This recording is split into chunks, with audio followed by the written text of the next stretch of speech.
الحمدللہ وکفا وسلام علی عبادہ الذین اصطفیٰ اما بعد اعوذ باللہ من الشیطان الرجیم بسم اللہ الرحمن الرحیم قال اللہ تبارک وتعالی وَأَمَّا مَا يَنْفَعُ النَّاسَ فَيَمْكُثُ فِي الْأَرْضِ سُبْحَانَ رَبِّكَ رَبِّ الْعِزَّةِ عَمَّا يَصِفُونَ وَسَلَامٌ عَلَى الْمُرْسَلِينَ وَالْحَمْدُ لِلَّهِ رَبِّ الْعَالَمِينَ اللهم صل على سيدنا محمد وعلى آل سيدنا محمد وبارک وسلم۔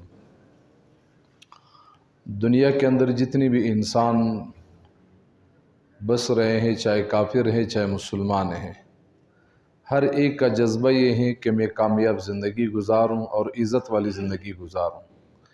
دنیا میں ایسا رہوں کہ ہر شخص مجھ سے محبت کرے، دنیا میں ایسا رہوں کہ ہر چیز میرے پاس ہو، دنیا میں ایسا رہوں کہ جہاں بھی میں جاؤں وہاں لوگ مجھے عزت سے ملے۔ یہ ہر ایک بندے کی دلی تمنا اور خواہش ہے، اور اللہ رب العزت بھی یہی چاہتے ہیں کہ میرے بندے جہاں بھی جائیں سکون میں رہیں، میرے بندے عزت سے رہیں، میرے بندے وقار سے رہیں۔ تو جس طرح انسان کی فطرت ہے ویسے اللہ رب العزت بھی بندے کو اسی طرح کامیاب دیکھنا چاہتے ہیں۔ اس لیے اللہ جل شانہ نے بندے کے ذات کے اندر ایک جذبہ رکھا ہے، جب تک بندہ اس جذبے کے مطابق زندگی گزارتا ہے تو یہ بندہ سکون والا بھی ہوتا ہے، عزت والا بھی ہوتا ہے، مال دولت والا بھی ہوتا ہے۔ اور جب یہ جذبہ اس سے فارغ ہو جاتا ہے، نکل جاتا ہے، پھر یہی بندہ بے سکون ہوتا ہے، مال کے باوجود بے عزت ہوتا ہے، باڈی گارڈ کے باوجود پریشان ہوتا ہے، زیادہ بڑے فیملی کے باوجود۔ وجہ کیا ہے؟ وہ جو صفت اللہ رب العزت نے دی تھی عزت کے لیے، سکون کے لیے، وقار کے لیے، مال کے لیے، اب وہ صفت نکل گئی۔ جب وہ صفت نکل گئی، باقی جو چیزیں ہیں دنیاوی، جس سے یہ دنیا کی عزت بنانا چاہتے ہیں، وقار بنانا چاہتے ہیں، سکون حاصل کرنا چاہتے ہیں، اس میں وہ چیزیں ہیں نہیں۔ اللہ رب العزت نے بندے کے اندر ایک جو خاص صفت رکھی ہے وہ ہے خیر خواہی۔ جس بندے کے اندر بھی خیر خواہی والا صفت موجود ہوگا وہ دنیا کے ہر ایک بندے کے آنکھوں کا ستارہ بنے گا۔ جہاں جائے گا لوگ اس کو عزت کی نگاہ سے دیکھے گا، جہاں جائے گا لوگ اس کو عزت اور وقار سے اپنے گھر کی طرف بلائے گا، جہاں جائے گا اس کا کاروبار اچھا چلے گا۔ کس وقت؟ جس وقت اس میں خیر خواہی موجود ہو۔ اور یہ خیر خواہی اتنی بڑی صفت ہے، آپ اندازہ لگا لیں، قرآن عظیم الشان کے اندر ایک سورت ہے النمل کے نام سے۔ نمل عربی میں چونٹی کو کہتے ہیں۔ سلیمان علیہ السلام کا لشکر جا رہا ہے، ایک چونٹی نے اپنے قوم والوں کو آواز دی کہ سلیمان علیہ السلام کا لشکر نکل رہا ہے، ایسا نہ ہو کہ آپ لوگ اس لشکر کے پاؤں کے نیچے آ جاؤ اور ختم ہو جائیں گے، تباہ ہو جائیں گے۔ لہٰذا بہتر یہی ہے کہ آپ اپنے بیلوں کے اندر، اپنے گھروں کے اندر گھس جاؤ۔ جسے اب کلات کو کوئی آدمی کہیں کہ بھائی فلان علاقے والے آپ کے اوپر عملہ آور ہیں، لہٰذا آپ اپنے لیے بندوبست کریں۔ جب آپ بندوبست کریں گے، عملہ آور جب آئے گا، آپ اس کے اوپر جوابی کارروائی کریں گے، اس کو آپ پسپا کریں گے۔ تو جس آدمی نے اطلاع دی ہے اس سے آپ خوش ہوں گے یا ناراض ہوں گے؟ اس سے آپ خوش ہوں گے۔ اس چونٹی نے جب باقیوں کو آواز دی تو اللہ رب العزت کو اس چونٹی کی خیر خواہی اتنی پسند آئی کہ صرف اللہ رب العزت نے ذکر نہیں فرمایا قرآن میں، بلکہ کتنا عظیم کلام ہے، اللہ کا کلام ہے۔ اللہ نے اپنے قرآن کے اندر اس چونٹی کے نام سے مکمل سورت نازل فرمائی۔ اللہ نے انسانیت کو یہ بات بتانا چاہا، اس بات کی باور دلانا چاہا کہ اگر ایک چونٹی، اتنی چھوٹی سی ذات ہے، اب چونٹی کتنی ہے، اس کی خیر خواہی کتنی ہوگی، اس کا جذبہ کتنا ہوگا، اس کا دل کتنا ہوگا، اس کے خیالات کتنے ہوں گے۔ اتنی چھوٹی سی چونٹی نے اگر اپنے قوم کا خیال رکھا، اللہ رب العزت نے اس کے نام کا سورت اپنے کلام میں نازل فرمایا۔ تو ہم انسان اگر ایک دوسرے کا خیال رکھیں گے، خیر خواہی کریں گے، آپ خود اندازہ لگا لیں اللہ رب العزت ہمارے اوپر کیا مہربانی فرمائے۔ بخاری شریف کی روایت ہے، بہت مشہور واقعہ، آپ سب نے کئی دفعہ سنا ہوگا۔ کہ ایک بدکار عورت تھی، بدکردار عورت تھی۔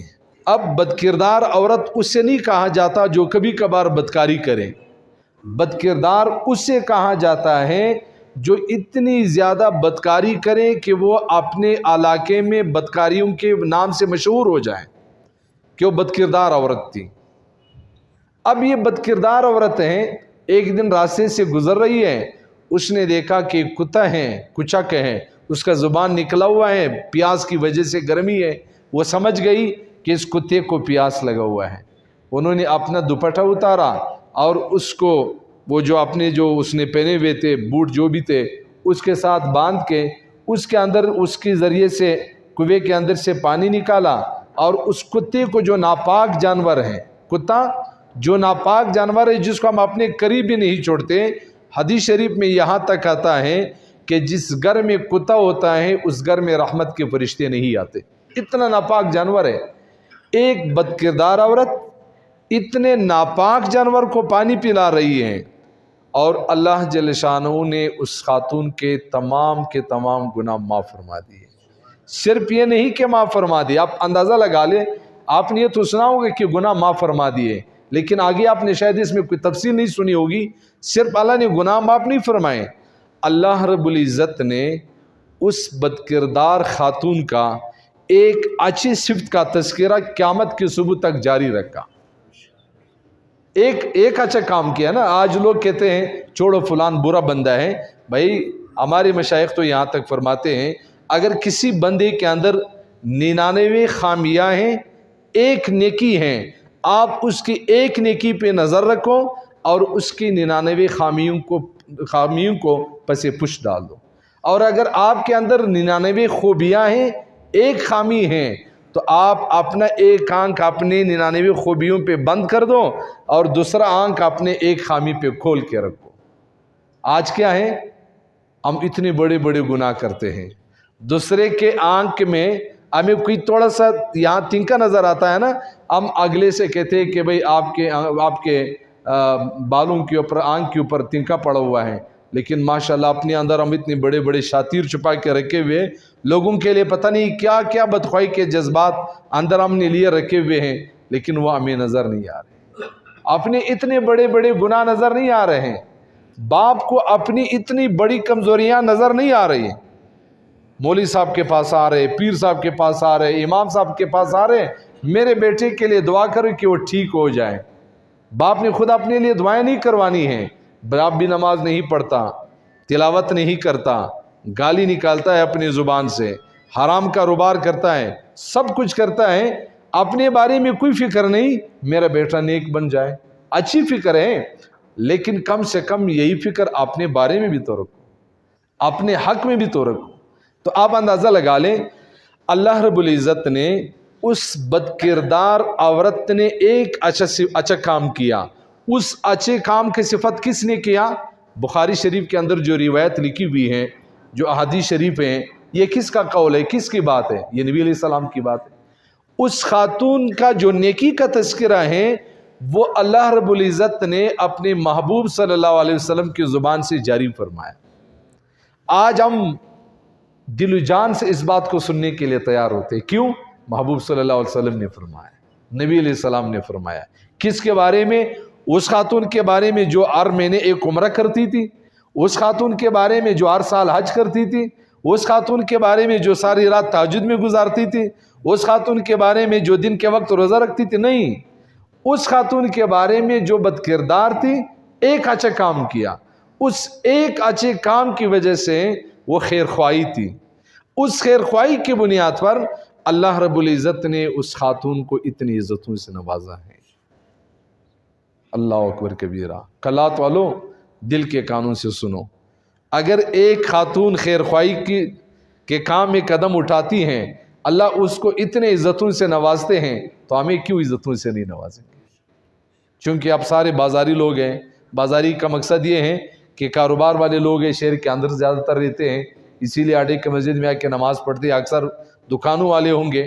ہمارے جو امام صاحب تھے، امام اعظم ابو حنیفہ رحمہ اللہ، یہ بھی کپڑے کے تاجر تھے، کپڑے کا دکان تھا ان کا، نعمان ان کا نام ہے۔ ایک دن انہوں نے ظہر کے نماز کے بعد دکان بند کر کے جا رہے ہیں،